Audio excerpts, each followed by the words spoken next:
Good day, everyone! So we are tasked by our NAV 213 instructor Captain Cabrera to make an educational video regarding on his subject Navigation 213, and we decided to discuss about the FMBS, or also known as the Full Mission Bridge Simulator. But before I forgot, I am Decadent Yadomiko Angelo E. I am Decadent Dilda Elvis Clan. I am Decadent Umulog Ken Lucy. And Decadent Narcasin Lance Chester. And we are going to make our video. So watch and learn. Let's start? Yes! So now, we are here at FMBS, or the Full Mission Bridge Simulator, for you to learn its basic parts.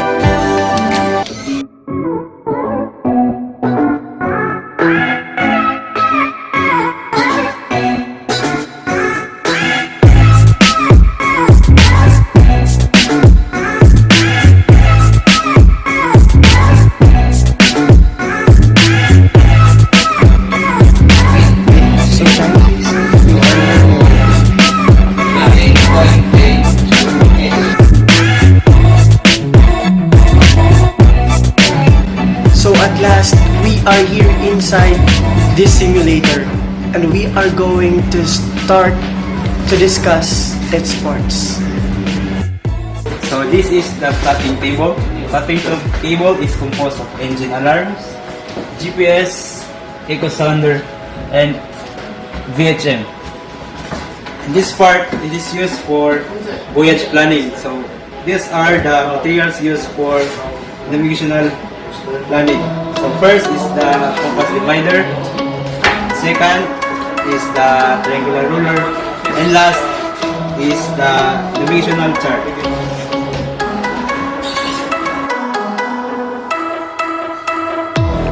Plotting table is a flat surface in which the duty officer is comfortable in plotting or in voyage planning. In voyage planning, we are going to use charts and drafting instruments. Charts are maps of the areas to be navigated with details specific to the marine environment. Computing aids used in the necessary mathematical calculations. Today, electronic computers or calculators are used. Dividers or compass divider used for measuring length of lines and approximate lengths of non-linear paths on a chart. Nautical almanac used to determine the position in the sky of a celestial body after a site has been taken.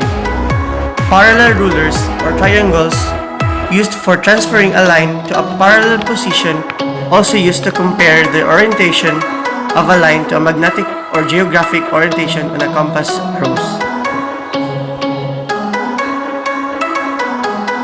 That I am going to introduce to you is the gyro repeater and the steering wheel. The steering wheel has two parts: manual steering and automatic steering.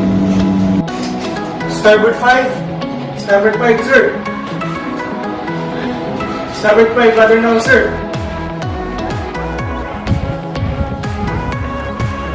A gyro repeater is a navigational compass under the control of a gyroscope that automatically indicates true north. And also, the steering wheel, or the wheel of the ship, is a modern method of changing the angle of the rudder to change the direction of the boat or ship. It is also called the helm, together with the rest of the steering mechanism. So this time, you are going to learn this part of simulator.